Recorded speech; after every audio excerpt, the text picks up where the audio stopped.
You are attending computer coding class.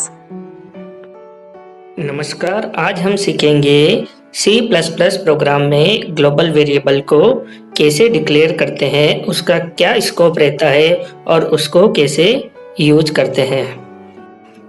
यहाँ global variable का means है एक ऐसा वेरिएबल जिसको कोई भी फंक्शन एक्सेस कर सकता है और अपडेट कर सकता है। सारे फंक्शंस के लिए कॉमन वेरिएबल वो यहाँ पे ग्लोबल वेरिएबल कहलाएगा। सबसे पहले हम लोकल वेरिएबल्स को डिक्लेयर करेंगे और उनका स्कोप जानेंगे, उसके बाद ग्लोबल वेरिएबल का जानेंगे। यहाँ पर हम नेसेसरी हेडर फाइल को इंक्लूड कर रहे हैं।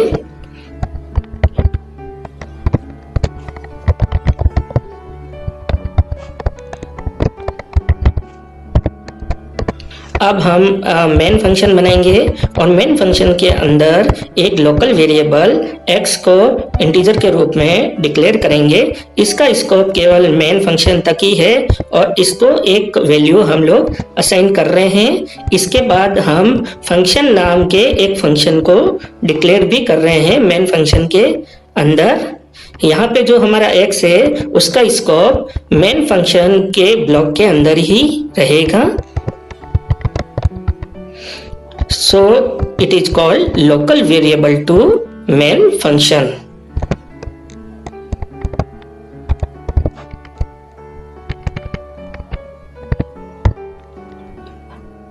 इसके बाद अब हम हमारा जो फंक्शन हमने ऊपर डिक्लेयर किया है इसको रन कर रहे हैं, कॉल कर रहे हैं हम लोग। यह फंक्शन कोई भी वैल्यू रिटर्न नहीं कर रहा है।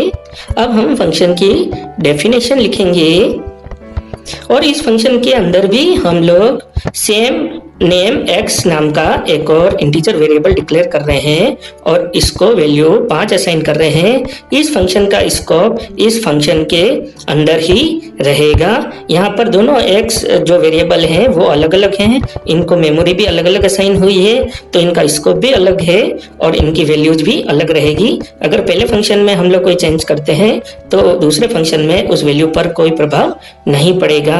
मेन फंक्शन के x में कोई भी अपडेट करने पे यह फंक्शन जो लोकल फंक्शन है उसके x पर कोई भी प्रभाव नहीं पड़ेगा। अब हम लोग इसको चेक करेंगे रन करके। तो यहाँ देखिए मेन फंक्शन का x 1 है और फंक्शन का 5 है। तो यहाँ पे दोनों वेरिएबल अलग अलग हैं। अब हम हमारा ग्लोबल वेरिएबल डिक्लेयर करेंगे जो मेन फंक्शन के ऊपर होता है, सभी फंक्शन के स्कोप के ऊपर होता है, वो भी हमने x ही डिक्लेयर किया है। इट मीन्स यहाँ पे हमारे पास 3x है। अब अगर हमको ये ग्लोबल वेरिएबल शेयर करना है और एक्सेस करना है तो उसके लिए हम लोग स्कोप रिजोल्यूशन ऑपरेटर यूज करेंगे। अब हमारा ये जो x है वो लोकल x फंक्शन का वेरिएबल नहीं है, जबकि ये अब हमारा ग्लोबल वेरिएबल बन गया।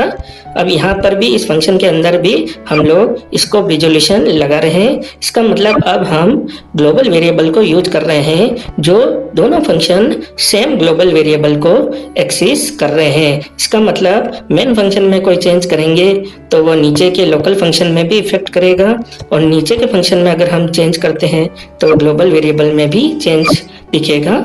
अब हम रन करते हैं तो यहाँ देखिए मेन फंक्शन में हमारे ग्लोबल वेरिएबल की वैल्यू 1 थी और फंक्शन स्कोप में उसकी वैल्यू हमने 5 कर दी। अब हम क्या कर रहे हैं, ग्लोबल वेरिएबल को अपडेट कर रहे हैं, असाइन नहीं कर रहे हैं, इसको 1 से इंक्रीमेंट कर रहे हैं। तो ऊपर देखिए मेन फंक्शन में ग्लोबल वेरिएबल 1 है और फंक्शन के अंदर हमने इसको 1 से इंक्रीमेंट किया। इट मीन्स ये होना चाहिए 2।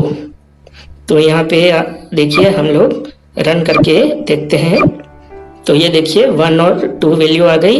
इसका मतलब दोनों फंक्शन सेम वेरिएबल को एक्सेस कर रहे हैं।